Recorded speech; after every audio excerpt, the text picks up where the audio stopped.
DJ Uiagalelei wasn't the problem at Florida State, but our concerns are forward-looking in terms of what it looks like in the NFL. So what were your thoughts on the way he played in his first game for Florida State over in Dublin, Ireland, the game they ultimately lost on that last-second field goal by Georgia Tech? Yeah. Yeah. It's, I do love his size. What I don't like is I don't think he's a great athlete. I don't think he can make plays with his legs. He does have enough arm talent, but it seems like he has to put his body into the throws to make throws. I thought his accuracy at times flashes, other times it was inconsistent. I do respect him taking him down in the fourth quarter to tie the game at the end. He led him on a drive down there, but I just can't get excited every time. I've watched this kid at Clemson, everywhere he's been. We've watched him talked about him last 2 years, and still see the same holes and weaknesses in his game, especially the mobility, especially the processing, especially the long release, where I see NFL DBs are going to get a jump on these routes just because it takes them so long to get the ball out of his hands, and the accuracy issues. I just don't know. When you watch some of these quarterbacks, and we watched all of these rookie quarterbacks this year in the preseason, it looks like they have that it thing to them, or they're on time, they're in rhythm. I just don't know if this kid's footwork or anything else will ever get into that mode that we're seeing. Even your Spencer Rattler, who actually looked halfway decent over through the preseason. Let me ask you this, because I basically scribbled most of the notes that Rick's talking about there. It said I felt like he struggled to see the whole field, and he felt like he predetermined his throws. And Rick's talked about this last year. He plays too robotic at times. Correct me if I'm wrong. Was he number one to C.J. Stroud's number two when they were coming out of high school? Does that sound right? I believe so. I still wouldn't with the network yet, but yes, I think somebody screenshotted that the other day. You know, that obviously always gets thrown back in your face, but no, I mean, I would agree with Rick. I give Georgia Tech a ton of credit. I thought they had an awesome game plan just in terms of the interior pressure that he felt throughout the game. But, you know, I think DJU for a long time, since his time in Clemson, now at Oregon State, I think Jonathan Smith did actually a pretty good job with him. He's been that same guy. But I do think you have to take into the fact into consideration that right side of the offensive line really struggled. And then losing Keon Coleman and Johnny Wilson, obviously not having those two guys on the perimeter. It's not like Florida State has backfilled that position relatively well. You know, they bring over Malik Benson from Alabama. They have guys like Jaylen Brown, young redshirt freshman they brought over from LSU. Outside of Lawrence Toafili, they were missing some really kind of multi-dimensional pass catchers out there. But yeah, in terms of DJU and FSU, I mean, I put it on our show last week.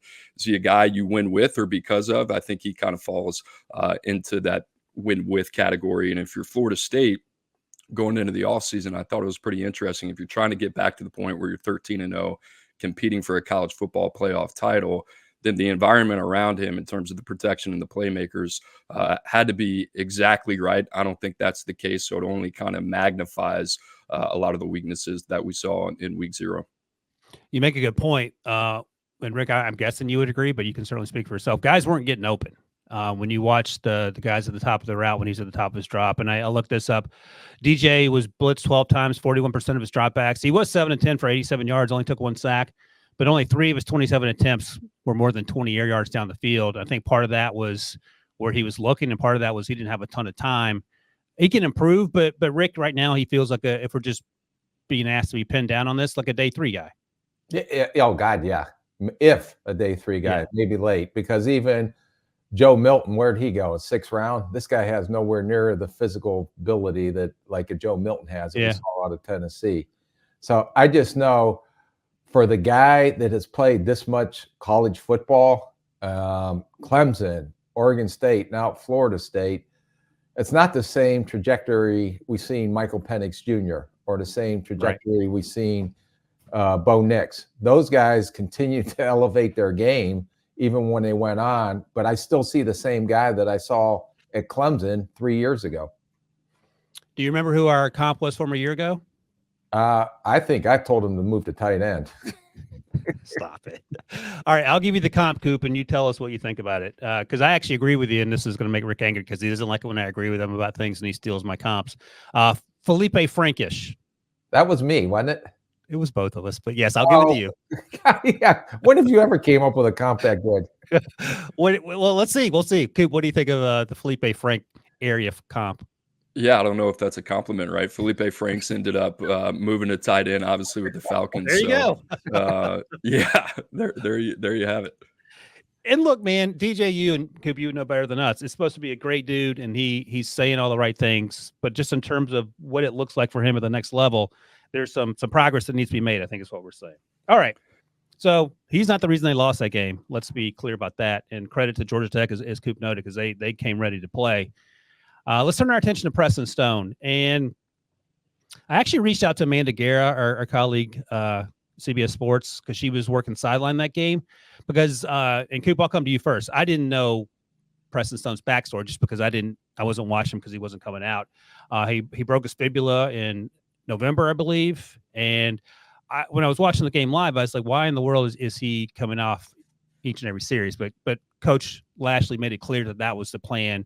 He is their starter. And my overall take on his game was he looked rusty. He looked a little, I don't want to say nervous, but trying to find himself after not playing for a long time. And then he turned it on at the end there, and he made some big boy throws down the field. Even that first interception, the very first throw, you could question whether the wide receiver did his best to be in position to either knock the pass down or catch it. I came away pretty impressed with the way Preston Stone played in his first game back in months. Yeah, it was pretty interesting going back and watching. I watched the game live, and 17 of 30, 254 yards, 1 touchdown, 1 INT. First passing attempt of the game ends up getting intercepted. But yeah, you go back, you look at the story, breaks his fibula in November, third to last game in the season, and this looked like a guy trying to figure it out. He also looked like a quarterback that knew that they were favored by 24 points. And they were struggling against Nevada. I think in the second half, he started to really kind of trust his legs a little bit more, especially coming off that injury. I like the way that he moved around. The ball came out quicker. I didn't really think he was anticipating well in the first half. He threw 4 or 5 balls that you could argue should have been intercepted as well. So the stat line comes out a little bit more unscathed than it was. But the thing that really kind of stood out to me watching him is when they needed him, he turned it on. I thought the deep ball throw to RJ Maryland in the back of the end zone late in the second half of that game, and then also the deep shot with the go-ahead touchdown, that kind of showed a little bit about what he's about, his moxie, his ability to extend plays. So I thought he did some good things. He's a really good athlete. That's the first time I've really gotten to see him play, but a little bit fast is kind of what I thought about him, from the way he moves around the pocket, extend plays to his eyes. Everything felt a little bit quick, but certainly a fun game and an intriguing one. He's going to be a guy that I'm kind of looking forward to seeing how NFL evaluators kind of see him long term. Rick, you want to hear my comp now or after you talk? God, no, wait till after I talk because I don't want to lose my concentration. All right, what do you got? So I'll just be honest with you. Oh boy.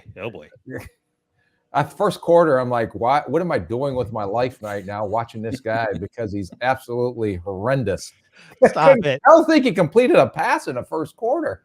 The very first throw with the interception, who do you blame on the interception? I'm going to blame him. So okay, fair just enough. because I didn't like him in the first quarter. So, okay. All right, then what happened? Then he got better. I'll agree with that. I still think he is, whether he's a good athlete or not, that's yet to be determined. Maybe I didn't know he was coming off a broken leg. Yeah. But he did move a lot better in the second half. I do question his arm strength looked better in the second half, but I was always trying to see, does he throw any throws like outside the numbers from the opposite hash? And I understand the collegiate hashes are wider, but every one of his throws outside the numbers were to the same side hash, which means it was on the same side, so it's a lot shorter throw. His accuracy did get better. I thought his deep balls floated on him, but then in the fourth quarter, it looked like he knew what the hell he was doing, to be honest with you. So I give him credit for going into Nevada. And it is a higher elevation, so I don't know if that has anything to do with it or not. But when they were down in the fourth quarter, and he brought them back from behind and then threw that touchdown pass with, I think, a minute some left in the fourth quarter to go up. I gave him credit for the moxie, and you can see that he has a little bit of good stuff in his neck. I can't say the S word on air, but he does have some of that. A little bit of a Jake Haener type to me in the second half is what if I'm going to make a pro comp, something similar to that.